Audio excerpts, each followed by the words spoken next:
الحمد لله كفى وسلام على عباده الذين اصطفى أما بعد أعوذ بالله من الشيطان الرجيم بسم الله الرحمن الرحيم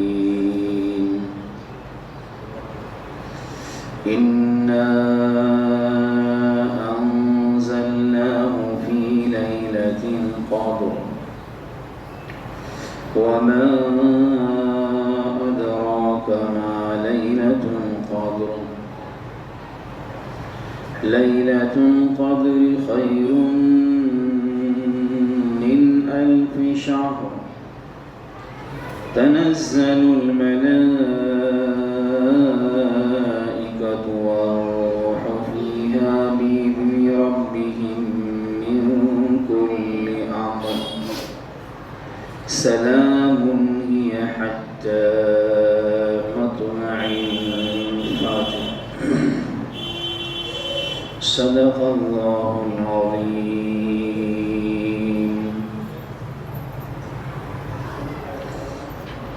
قرآن کریم کی یہ سورت مکی ہے. اس کا نام سورہ قدر ہے. اللہ جل شانہ و امن والوں نے اس مبارک مہینے میں ایک رات آخری عشرے میں آتی ہے جس کی فضیلت کو بیان فرمایا ہے. شب قدر کے فضائل کے بیان سے پہلے مختصر سی بات اعتکاف کے بارے میں پیش کی جاتی ہیں، عرض کی جا رہی ہیں. بہت ساری باتیں، مسائل اعتکاف کے بیان کیے گئے. مختصر سی باتیں کچھ بتائی جائیں گی آج. اللہ جل شانہ و امن والہ اگر توفیق عطا فرمائے تو آدمی کو رمضان کا اعتکاف کرنا چاہیے. بہت فضائل کے حامل ہیں یہ اعتکاف. ایک روایت میں ہے جس کا مفہوم ہے ایک دن کا اعتکاف جو آدمی کرتا ہے تو اس اعتکاف کرنے والے اور جہنم کے درمیان میں 3 خندق 3 گڑھیں کھود دی جاتی ہیں جس کی مسافت آسمان و زمین کے برابر ہوتی ہے. ایک دن کے اعتکاف پر یہ اجر ملتا ہے. معتکف حالت اعتکاف میں بہت سارے کاموں سے روک دیا جاتا ہے. ان کاموں سے رکنے پر بھی اللہ تعالیٰ اس کو اس کا اجر عطا فرماتے ہیں. مثلاً حالت اعتکاف میں مسجد سے نکل کر جنازے کی نماز میں شریک نہیں ہوگا، قبرستان نہیں جائے گا. لیکن اعتکاف میں ہے تو دل تو تڑپے گا. ہمیشہ گیا ہے، کوئی جنازہ اپنی مسجد کا اپنے محلے کا نہیں چھوڑا ہے. بڑے اجر بتائے گئے ہیں اس کے. اس کا دل تڑپ رہا ہے. یہ حالت اعتکاف میں ہے. اس کو منع کر دیا گیا ہے کہ تم جنازے میں نہیں جاؤ گے. تو اللہ تعالیٰ کے نزدیک اس کا یہ عمل جس سے اس کو روکا گیا اتنا مقبول ہے کہ اس کے کیے بغیر اللہ تعالیٰ اس کو اس عمل کا اجر عطا فرما دیں. سبحان اللہ. اس لیے اللہ تعالیٰ توفیق دے تو اعتکاف کرنا چاہیے آدمی کو. معتکف کو بہت ساری چیزوں سے روکا گیا ہے. بال نہیں بنا سکتا، بیضا وقت نہیں لگا سکتا، مسجد کے باہر نہیں جا سکتا، وہ معتکف بیٹھا ہے، اپنے پورے محلے کے لوگوں کو ضروریات کو، ان کے حاجات کو، مسائل کو حل کرانے کے لیے اللہ کے پاس، اس لیے اس کے پاس اتنا وقت ہی نہیں ہے کہ کوئی بات کرے، اس کے پاس اتنا وقت ہی نہیں ہے کہ یہ موبائل میں مشغول ہو۔ اسی لیے لکھا ہے بقدر ضرورت باتیں، کوئی آئے تو محسوس کرے کہ یہ آدمی کسی بوجھ کو لے کر بیٹھا ہے، اور یہ بہت متفکر ہے، مشغول ہے، آنے والے بھی یہ محسوس کرے کہ اس سے بات کرنا اپنے اوپر ظلم کرنا ہے، اس کے اوپر بھی ظلم کرنا ہے۔ تو معتکف اعتکاف کرنے والا ایسا محسوس ہونا چاہیے، بڑا مقدس عمل لکھا ہے، دیکھو تم بڑے مقدس ہو، سب کی ذمہ داریاں لے کر بیٹھے ہو، تم مسجد کے حد سے باہر مت نکلنا، الا یہ کہ تمہیں کوئی ایسی ضرورت پیش آ جائے، کوئی ضرورت پیش آ جائے۔ تو نمبر 1 اللہ توفیق دے، تو آج کے دن سے یہ اعتکاف شروع ہوگا اور چاند رات تک رہے گا۔ اعلیٰ درجے کی بات یہ ہے کہ سال میں ایک بار جناب نبی کریم صلی اللہ علیہ وسلم ایک مرتبہ کے علاوہ آپ نے ہمیشہ اعتکاف کیا ہے، ہمیشہ اعتکاف کیا ہے، اور آخری عشرے میں حضور اکرم صلی اللہ علیہ وسلم اتنی کوشش فرماتے تھے، سوکھ کر کے پرانے مشک کی طرح ہو جاتے تھے۔ میں آپ کو اپنی مثال بتاؤں، جیسے لکڑی ہوتی ہے نا تر و تازہ، اس کو درخت سے کاٹ دیا جاتا ہے اور اس کی چھوٹی چھوٹی، ہمارے یہاں کہتے ہیں دیہاتی میں چیلی، آپ لوگ بھی سمجھتے ہوں، ایک مارا اس میں ایسے اور اس اکھڑا ایک، تو اس کو چیلی کہتے ہیں۔ وہ چیلی کو دھوپ میں اگر رکھ دی جائے تو خشک ہو جاتا ہے۔ آپ صلی اللہ علیہ وسلم اتنی کوشش کرتے تھے کہ پرانی مشک کی طرح آپ خشک ہو جایا کرتے تھے۔ یہ چیزیں اعتکاف میں حاصل ہو جاتی ہیں، آدمی ہماتن لگا رہتا ہے۔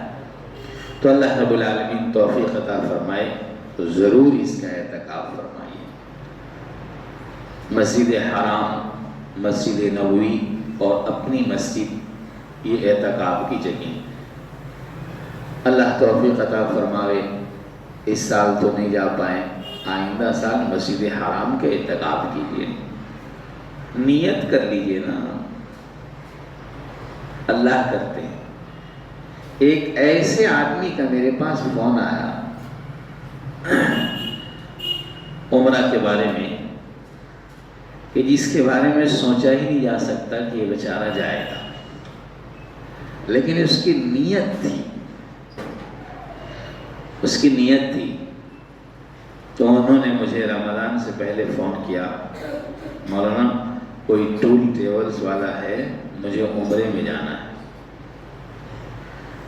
ہم ان سے کہا کرتے تھے تم نیت رکھو، پکی نیت کرو، پہنچانا تو اس مالک کا کام ہے، سمجھ رہے ہیں؟ اس لیے نیت کیجیے، آئندہ انشاءاللہ اعتکاف مسجد نبوی میں کریں گے، ہے نا؟ اللہ توفیق عطا فرمائیں گے۔ اسباب پیدا کرنا اس کے لیے کوئی مشکل نہیں ہے، بڑی بڑی نیتیں ہونی چاہیے۔ مسجد حرام میں، مسجد نبوی میں اعتکاف کے لیے، پھر اپنی مسجد میں اگر کوئی نہیں بیٹھتا ہو تو آپ اس میں بیٹھیں اور خوب پابندیاں کی جائیں، خوب پابندیاں کی جائیں۔ ہمارے یہاں سہارنپور میں 400 لوگ بیٹھتے ہیں اعتکاف میں۔ شیخ زکریا صاحب رحمۃ اللہ علیہ سے لے کر حیات ماں طلحہ صاحب تک، ابھی جو شہزادہ نشین ہیں ان ان کے ساتھ لوگ بیٹھتے ہیں۔ ہمارے حضرت شیخ معین صاحب رحمۃ اللہ علیہ کے پاس لندن سے لوگ آیا کرتے تھے، رمضان وہاں گزارا کرتے تھے۔ یہ تو مہینہ وصول کرنے کا ہے، اللہ سے قبول کروانے کا ہے اپنے آپ۔ اللہ تعالیٰ نے اس عمل کو اتنا مقبول کیا ہے کہ خانہ کعبہ کے منتظم تھے۔ میں مفہوم بتا رہا ہوں، ابراہیم علیہ السلام اور اسماعیل علیہ السلام۔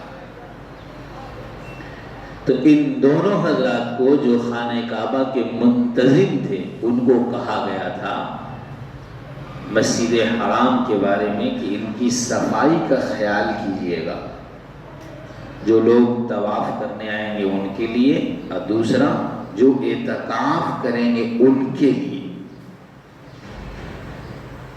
منتظمین کو یہ بات کہی گئی کہ خاص اس کا خیال رکھیں گے، تو خاص خیال رکھا کرتے تھے اللہ۔ آج بھی مذہبی میں جو منتظمین ہیں ان کا اعتکاف والوں کا خاص خیال رکھنا چاہیے، کیا ضرورت ہے ان کی، کیا کام ہے ان کے، سمجھ رہے ہیں؟ یہ عمل اعتکاف والوں کے ضروریات کا خیال کرنا اور رکھنا اپنے نبی خلیل اللہ کو اور ان کے بیٹے اسماعیل ذبیح اللہ کو اللہ فرما رہے ہیں تم دونوں اعتکاف کرنے والے لوگوں کے لیے، طواف کرنے والوں کے لیے ان کا خیال کرنا، صفائی کا۔ اس میں بہت ساری باتیں جب یہ آیت آئی تھی تو میں نے تفصیل سے اس پر آپ حضرات کے سامنے بیان کیا تھا۔ تو یہ نبیوں کا کام ہے، دونوں نبی ہیں،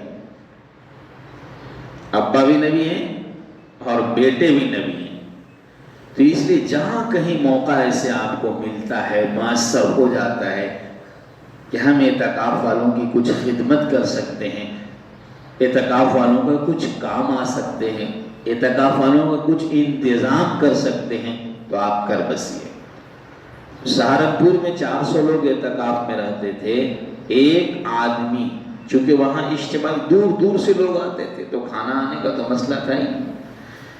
ہمارے یہاں تو لوگ محلے کے رہتے، کھانا آ جاتا اپنے اپنے گھروں سے، دور دور سے لوگ آتے تھے۔ ان 400 آدمیوں کے اعتکاف پر جتنا چاول خرچ ہوتا تھا وہ پورے مہینے کا اعتکاف کا وہ دیا کرتا اور خاص خیال رکھا کرتا تھا۔ تو جہاں بھی میسر ہو آپ جو خدمت اعتکاف والوں کی کر سکتے ہیں، ان کے لیے سہولتیں کر سکتے ہیں۔ بہت شدید گرمی ہے تو آپ اے سی چلا سکتے ہیں۔ انتظامیہ پہ بوجھ نہ ڈال کر کے ہم اس کے بارے میں سہولتیں کریں۔ انتظامیہ کی کوئی الگ چیز تو نہیں ہے، ہم نے فضیلت سنی ہے، ہم انتظامیہ کو اعتکاف والوں کے لیے سہولتیں پیدا کر دیں کہ میں یہ سہولت پیدا کر رہا ہوں اپنی طرف سے، ایک آدمی، 2 آدمی، 4 آدمی، جتنا مل کر کے، بس ہماری ایک بڑے عمل کے لیے، جو عمل رمضان المبارک میں کیا جاتا، جناب رسول اللہ صلی اللہ علیہ وسلم آپ اس عمل کو کیا کرتے تھے اور آپ کے صحابہ کرام بھی آپ کے اس عمل کو کیا کرتے تھے۔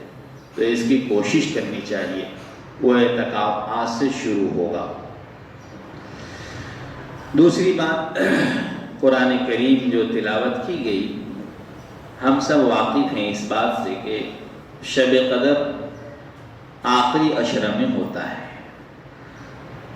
کوئی متعین نہیں ہے کہ وہ کون سی رات میں ہو۔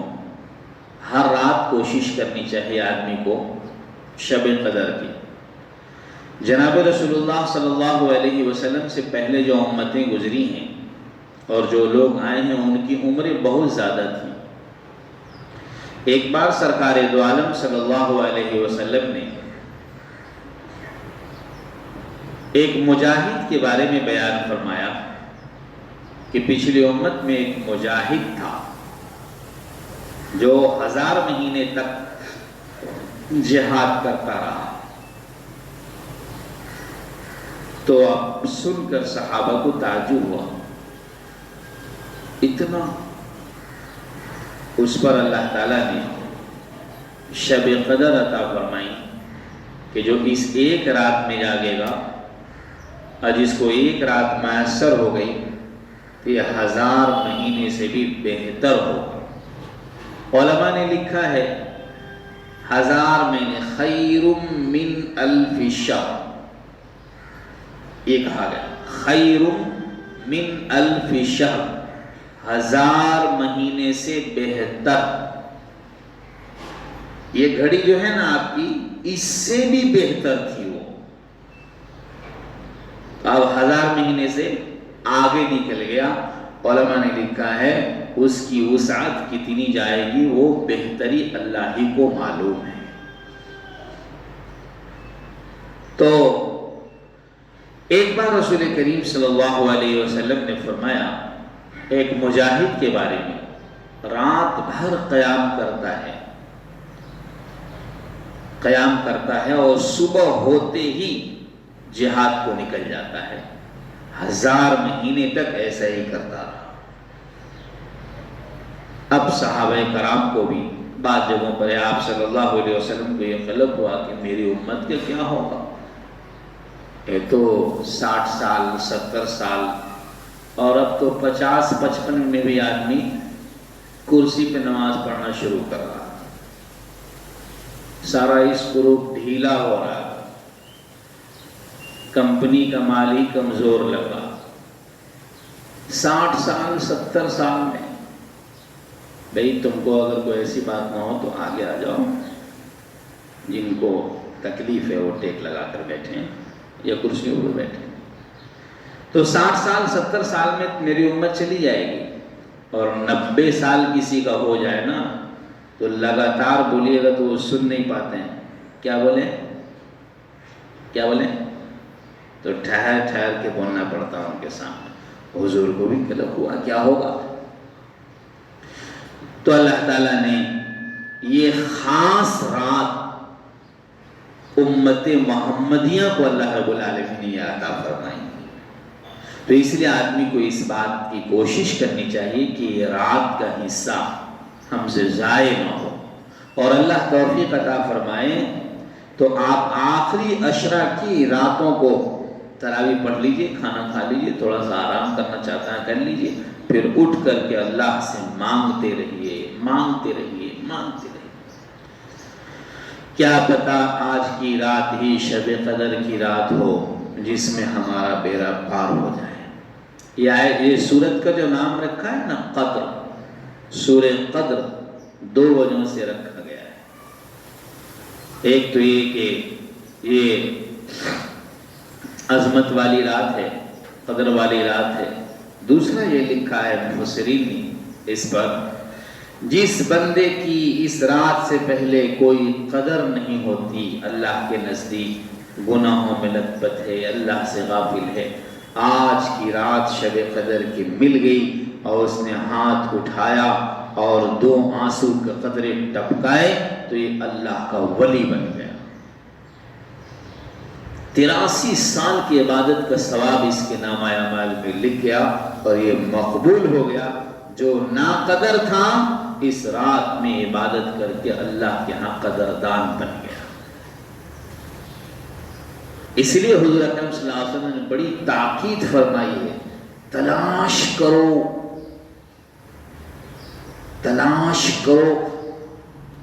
اب سمجھ رہے ہیں؟ تلاش کرو شب قدر کو، آخری عشرہ کی طاقت. کوئی چیز گم ہونے پر تلاش کرنے والا کتنی بے چینی اور بے قراری سے تلاش کرتا ہے. وہ میری اور آپ کی کوئی چیز کبھی گم ہوئی ہوگی تو آپ کو محسوس ہوا ہوگا. کوئی بھی بات کرنے آ رہا ہے، ارے میں یار پریشان ہوں، ٹینشن ہو، بہت ٹینشن، کیا ہوا؟ وہی فلاں چیز گم ہو گئی. اچھا اس کا اثر یہ بھی ہوتا ہے کہ جو تلاش کر رہے ہیں نا، اگر اچھا ٹھیک ادھر دیکھیے آپ، ہم ادھر دیکھتے ہیں، ادھر دیکھیے آپ، اس کے تلاش کرنے والے کا اثر دوسرے پر اتنا ہوتا ہے کہ دوسرا آدمی بھی تلاش کرنے میں لگ جاتا ہے۔ اس لیے ہم اور آپ شب قدر کو ایسے تلاش کریں کہ ہمارے گھر کے لوگ ہمیں دیکھ کر وہ بھی شب قدر کی تلاش میں، عبادت میں مشغول ہو جائیں۔ یہ ہے تلاش۔ ملتا کیا ہے؟ اس رات میں اللہ رب العالمین فرشتوں کو نازل فرماتے ہیں، جبریل علیہ السلام آتے ہیں، اترتے ہیں جبریل علیہ السلام اور پھیلا دیتے ہیں، پھیل جاتے ہیں فرشتے، جو جہاں عبادت کر رہا ہو، مرد ہو عورتیں ہوں۔ ابھی عورتوں میں مستورات میں بیان کیا، میں وہاں بیان کر کے بھی آیا حضرات کے پاس، جو جہاں ہو، مرد ہو عورت ہو، وہ رات میں جب فرشتے اترتے ہیں تو تمام فرشتے ان عبادت کرنے والوں کے پاس چلے جاتے ہیں، اور وہ عبادت کرنے والا دعا کرتا ہے، اے اللہ، اے اللہ۔ وہ فرشتہ پیچھے سے کہتا ہے، اللہ قبول فرما لیجیے، اللہ قبول فرما لیجیے، اللہ قبول فرما لیجیے۔ تو یہ خصوصیت ہے۔ بعض لوگوں نے تو بڑی عجیب بات لکھی ہے، اس رات میں فرشتے بعد ایسے مقبولین ہوتے ہیں جس سے مصافحہ بھی کرتے ہیں، جس کے بعد فرشتے آ جاتے ہیں، ان کا بدن گنگنا جاتا ہے، رونگٹے کھڑے ہو جاتے ہیں بدن کے، آپ سمجھئے کہ کام ہو گیا۔ اور آج شب قدر ہے، اس کی کوئی علامت خاص ایسی نہیں بتائے گی، بس وہ ہو جاتی۔ اور اللہ تعالیٰ اپنے مخصوصین بندوں پہ کبھی کبھی اس کا الہام بھی فرما دیتے ہیں کہ آج کی رات شب قدر کی ہو گئی، لیکن پہلے سے کسی کو معلوم نہیں ہوتا۔ حضور نے تلاش کرنے کے لیے کہا ہے کہ یہ تلاش کرے۔ لوگ صبح میں آتے ہیں، فجر میں کہتے ہیں آج تو مولانا لگ رہا تھا کہ ہو گیا، تو ہو گیا تو اللہ کا فضل ہے، چوک گئے تو مشکل ہے۔ بہرحال اس مبارک رات میں عبادت کی کوئی خاص نوعیت نہیں ہے، ایک دم واضح طور پہ سے آپ رکھیں، کوئی متعین عبادت نہیں ہے، نہیں اس میں کوئی معین جماعت ہے۔ جو اللہ آپ کو توفیق عطا فرماتے ہیں، اللہ کی توفیق دی ہوئی توفیق سے آپ اس رات میں عبادت کیجئے۔ جو چیزیں منقول ہیں نا، پہلی رکعت میں قل ہو اللہ اتنی بار، دوسری میں اتنی بار، تیسری میں اتنی بار، یہ باتیں صحیح سند سے ثابت نہیں ہیں، یہ تکلفات پر مبنی۔ اب کسی کو قل ہو اللہ یاد ہی نہیں بیچارے کو، تو کیا کریں گے؟ تو گیا اس میں۔ تو اس لیے جیسے عام نوافل پڑھی جاتی ہیں اور عام نوافل ہم اور آپ پڑھتے ہیں، اس نوافل کی طرح اس رات میں بھی عبادت کی جائے گی اور نمازیں پڑھی جائیں گی۔ جتنی اللہ توفیق عطا فرماوے آپ عبادت کیجئے، آپ نفل پڑھیے، قضاء عمری پڑھیے، جو الغرض کوئی خاص نوعیت اس مبارک مہینے میں حضور اکرم مبارک رات میں حضور اکرم صلی اللہ علیہ وسلم و صحابہ کرام سے منقول نہیں ہے۔ مختصراً ایک بات یہ عرض کر دوں کہ عبادات ان رات میں کی جاتی ہیں، ان عبادات کو باقی رکھنے کے لیے، یہ عبادات اللہ کے نزدیک مقبول ہو جائیں۔ چند کام ایسے ہیں جس سے عبادات مردود ہو جاتی ہیں، آئندہ انشاءاللہ اس کی تفصیلی بیان کریں گے، لیکن آج مختصر بتا دوں، جو آدمی شراب کا عادی ہو، والدین کا نافرمان ہو اور رشتہ داروں سے تعلقات توڑ رکھا ہو، ایسے آدمی کے جب جبریل چلے جاتے ہیں حتیٰ مطلع الفجر، سحری کے وقت ختم ہونے سے پہلے تک فرشتے وہ گھومتے رہتے ہیں، اور یہ رات کے برکات پوری طور پر سامیانہ کی طرح پوری امت پر جہاں جہاں راتیں ہوتی ہیں شب قدر کی یہ چھائی ہوئی ہوتی ہیں۔ سحر کا وقت ہوتا ہے ختم، جیسی آذان ہوتی ہے اس کے بعد سحر کا وقت جیسی ختم ہوتا ہے، آذان کی بات قید نہیں ہے، ختم ہوا، اس کے بعد یہ رات کے نورانی سامیانہ اٹھا دیا جاتا ہے۔ اب یہ ہوگا تو آئندہ سال میں ہی ہوگا۔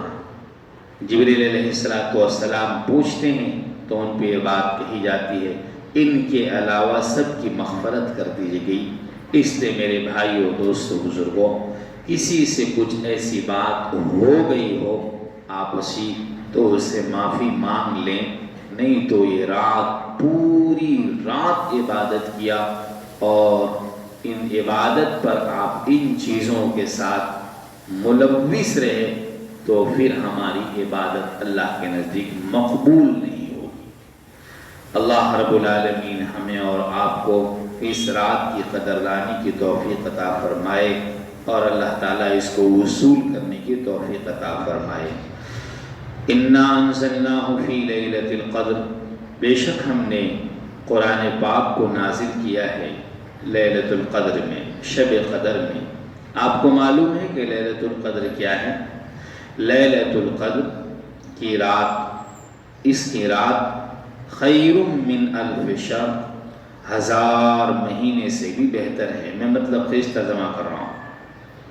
اس میں جبریل علیہ السلام تشریف لاتے ہیں، ملائکہ و روح سے مراد جبریل امین لکھا ہے، اور فرشتے آتے ہیں اللہ رب العالمین کے حکم سے، ہر خیر کو لے کر کے آتے ہیں، سلامتی کو لے کر کے آتے ہیں، اور یہ خیر اور یہ سلامتی پوری رات فجر تک اس سلامتی کا سایہ اور خیر کے سایہ اور برکات فجر تک رہتے ہیں، یہاں تک کہ جب فجر طلوع ہوتا ہے تو اس رات کی برکات ختم ہو جاتی ہیں۔ اللہ تعالیٰ عمل کی توفیق عطا فرمائے۔ الحمدللہ رب العالمین والصلاة والسلام علی سید الانبیاء والمرسلین۔ اللہم الہمنا مراشد امورنا وعیدنا من شرور نفوسنا ومن سیئات اعمالنا۔ اللہ ہم سب کے گناہوں کو معاف فرما دیجئے، خطایا سے درگزر فرمائیے، اس مبارک مہینے کے برکات عطا فرما دیجئے۔ جو دن گزرے ہیں ہم نے اس کو وصول نہیں کیا مولا، جو کچھ بھی کیا ہے صحیح اسے قبول فرما دیجئے۔ ہم کمزور ہیں، گندے ہیں، جو کچھ بھی ہیں تیرے بندے ہیں مولا، تیرا کلمہ پڑھا ہے، اس مبارک مہینے کی برکت سے ہمیں معاف فرما دیجئے، آپ ہی معاف فرمانے والے ہیں۔ اے اللہ، آخری عشرہ کے پورے دن اور رات اور خصوصاً طاق راتوں کے ہمیں قدردانی کی توفیق عطا فرما دیجئے۔ ہم آپ کی عبادت کا حق ادا نہیں کر سکتے ہیں مولا، ہماری کیا وسعت اور ہمارا کیا مجال، تو ہی توفیق دینے والا ہے۔ اے اللہ اپنا فضل فرما دے اور اپنا کرم فرما دے، جو کچھ بھی ہم لوگوں نے مل جل کر کیا ہے اسے قبول فرما لیجئے۔ آئندہ جو ایام باقی ہیں اس کی قدردانی کی توفیق عنایت فرمائیے۔ اے ہمارے مالک، اے ہمارے رب، یہ سب لوگ جو یہاں پہ جمع ہیں اور رک گئے ہیں، وہ تیری کتاب کی باتوں کو سننے کے لیے، میری طرف مت دیکھیے مولا، میں بہت گنہگار ہوں، یہ سب تیری محبت میں، تیرے کتاب کی محبت میں باتوں کو سننے کے لیے رکے ہیں۔ ان سب کو معاف فرما دیجئے مولا، ان کی برکت سے مجھ سے اقدار کو بھی معاف فرما دیجئے۔ معاف تو آپ ہی کرنے والے ہیں مالک، ہمارے دن کے اعمال ایسے نہیں ہیں جو ہم ایک دن بھی پیش کر دیں جس پر آپ راضی ہو کے ہمیں پار کر دیں، بس صرف تیری ہی مغفرت کی امید ہے مولا۔ مجھے اپنے عمل سے زیادہ آپ کی رحمت کی امید ہے، اور آپ کی رحمت ہمارے گناہوں سے بہت زیادہ وسیع ہے۔ اللہ، جیسا تو ہے ویسے ہم آپ کی تعریف بھی نہیں کر سکتے، اور جیسا تو ہے ویسے عبادت بھی ہم آپ کی نہیں کر سکتے ہیں۔ اے اللہ، بیڑا پار لگانے والا تو ہی ہے۔ اے اللہ، تو ہم سب کا بیڑا پار لگا دے۔ اے اللہ ہمارے ان معصوم بچے جو شہید کیے جا رہے ہیں، اے اللہ ان کے حال پہ رحم فرما دیجئے، کرم فرما دیجئے۔ اے اللہ اپنا فضل فرما دیجئے۔ اے اللہ جو چیزیں آپ نے ہم پہ فرض کی ہیں اسے کرنے کی توفیق عطا فرما دیجئے۔ اے اللہ اپنے رشتہ داروں کا جو کمزور ہیں، غریب ہیں، ضرورت مند ہیں، اس مہینے میں بھی اور بھی ان کا خیال کرنے کی توفیق عنایت فرمائیے۔ ان کی مدد کے لیے اے اللہ ہمیں قبول فرما دیجئے، جو بھی مددیں کی ہیں اسے قبول فرمائیے۔ اے ہمارے مالک، اے ہمارے رب، پورا مجمع مبارک مہینے میں تیرے گھر میں روزہ رکھ کر ہاتھ اٹھائے ہوئے ہیں۔ اے اللہ تو ان کے ہاتھ اٹھانے کو قبول فرما لے، تو قبول فرما لے۔ ان کی ضروریات کا، ہم سب کی ضروریات کا تکفل فرما۔ اللہ جو مانگا عطا فرما دے، جو مانگنے سے باقی رہ گیا وہ بھی عطا فرما۔ اپنے گمان سے مانگا ہے تو اپنی شان ہمیں عطا فرما دے۔